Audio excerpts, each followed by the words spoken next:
Common minimum programme లో తెలంగాణ ఇస్తామని సోనియా గాంధీ గారు మాట ఇస్తే మా పార్టీతో కలుస్తా అని చెప్పి అతను కలిశాడు.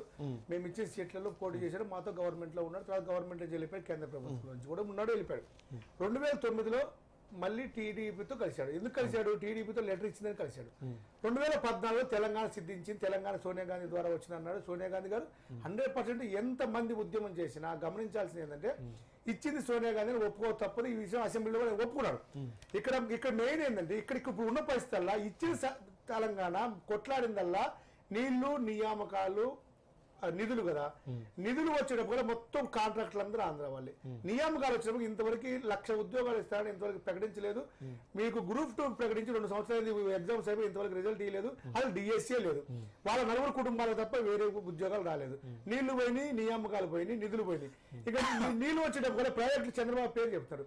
చంద్రబాబు అడ్డుకోవడం ఏంటంటే ఇప్పుడు ఒక్క విషయం అన్నా కర్ణాటక నుంచి నీళ్లు వస్తాయి, మహారాష్ట్ర నుంచి మనకి నీళ్ళు వస్తాయి.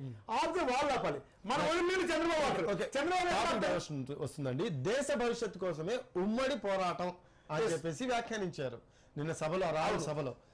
ఏంటంటే దేశ భవిష్యత్తు అంత ఆధారపడే ఉంది. దేశ భవిష్యత్తు కోసం 100% నిజం. ఎందుకంటే అక్కడ మోడీ ప్రధానమంత్రిగా ఉండి నిరంకుశత్వవాదాన్ని అవలంబిస్తున్నాడు.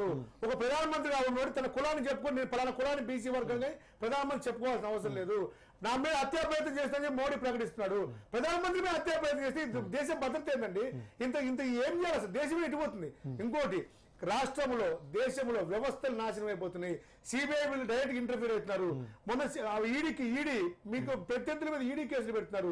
న్యాయ వ్యవస్థలో జోక్యం చేసుకుంటున్నారు. ఒకే సంవత్సరంలో ఇంత పెద్ద వ్యవస్థ ఉన్న భారతదేశంలో 100 కోట్ల జనాభా ఉండి నోట్లు రద్దు చెప్పకుండా ఆర్బీఐకి సంబంధం లేకుండా నోట్లు రద్దు చేశారు. జిఎస్టీ ప్రకటించారు. బీజేపీ నేతలు ప్రజాకూటమి చారిత్రక అవసరం అంటున్నారు.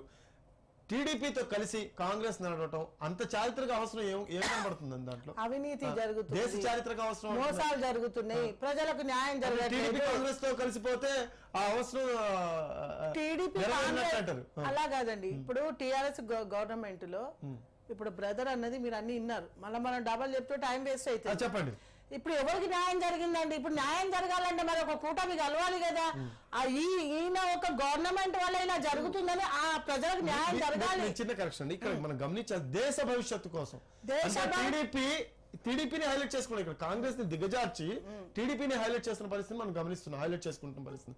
అంటే టీడీపీ ఒక పార్టీ కాంగ్రెస్ పార్టీతో కలిసినంత మాత్రం దేశ భవిష్యత్తు మారిపోతుందా అంటే? కాంగ్రెస్ టీడీపీ పార్టీకి ఎన్ని సీట్లు ఉన్నాయండి? మీరు ఇప్పుడు అన్నారు కాంగ్రెస్ ని పక్క పెట్టడానికి టీడీపీ హైలైట్ గానికి వచ్చిందని. మా టీడీపీకి ఎన్ని టికెట్లు ఇచ్చారండి? ఇక్కడ చూస్తే అదే కనపడుతుంది. 13 సీట్లు మాకు. అవునండి, వాళ్ళకి ఇచ్చారు. అంటే మిమ్మల్ని మీరు దిగజార్చుకున్నారు. ఇక్కడ అన్యాయం జరుగుతున్న ప్రజలకు ఇప్పుడు మీరు అన్నట్టు దేశ ప్రజల భవిష్యత్తు పోటీ చేసే క్యాండిడేట్స్ ఎవరు లేరు. ఇప్పుడు గతంలో ఉన్న మా దగ్గర క్యాండిడేట్స్ లేరని కాదు. ఎప్పుడైతే ఈయన చేసిన అవినీతి టిఆర్ఎస్ గవర్నమెంట్ దేశ భద్రతా భవిష్యత్తు అంటే కాన్సెప్ట్ అది కాదు. ప్రజలు ఇక్కడ మనం గమనించే వ్యవస్థలు నాశనం అయిపోతున్నాయి, వ్యవస్థలు చిన్నాభిన్నం అయిపోతున్నాయి. ఆ వ్యవస్థలతో ఇక్కడ కేసీఆర్ అక్కడ ఆయన ఒక పార్లమెంట్ ఈ రోజు దేశం 29 రాష్ట్రాలు ఉంటే ఒక ముఖ్యమంత్రి కార్యనిర్వాహక వ్యవస్థను సక్రమంగా నడిపించకుండా సెక్రటరీ వెళ్లకుండా ఏకైక ముఖ్యమంత్రి మన ముఖ్యమంత్రి. అక్కడ ఒక్కరు సింగిల్ ఆర్మీ జరగలేదంటారండి 4.5 సంవత్సరాల కాలంలో. సమయం చాలా తక్కువ ఉంది. ఫైనల్ గా మీ పార్టీ గురించి ఏం చెప్తారు? రాబోయే రోజుల్లో ఎలా ఉండే అవకాశం ఉంది? మేము బలంగా ఉన్నాం. సింపుల్ గా బలంగా ఉన్నాం. 30 సెకండ్స్ బలంగా ఉన్నాం. ఒకటన్నా ఈ రోజు తెలంగాణలో 100% దేశ భవిష్యత్తు, రాష్ట్ర భవిష్యత్తు కోసం సామాజిక ప్రజాస్వామిక తెలంగాణ రావాలంటే ప్రజలందరికీ చేతులెత్తి నమస్కరిస్తున్నాం. ప్రజాకూటమి అధికారంలో రావాలి. ఒక చిన్నది క్లారిఫికేషన్, చంద్రబాబు ప్రాజెక్టులకు అడ్డుకుంటా అని చెప్పి తప్పుడు ఆరోపణలు చేస్తున్నారు. ఇది ఒక వ్యవస్థ ఉంది. పైనుంచి నీళ్లు కింద మన చంద్రబాబు వెళ్తే చంద్రబాబు వెళ్తే తప్ప అడ్డుకుంటే మనం ఆపాలి తప్ప తప్పు గమనించాలని చెప్పి నా విజ్ఞప్తి.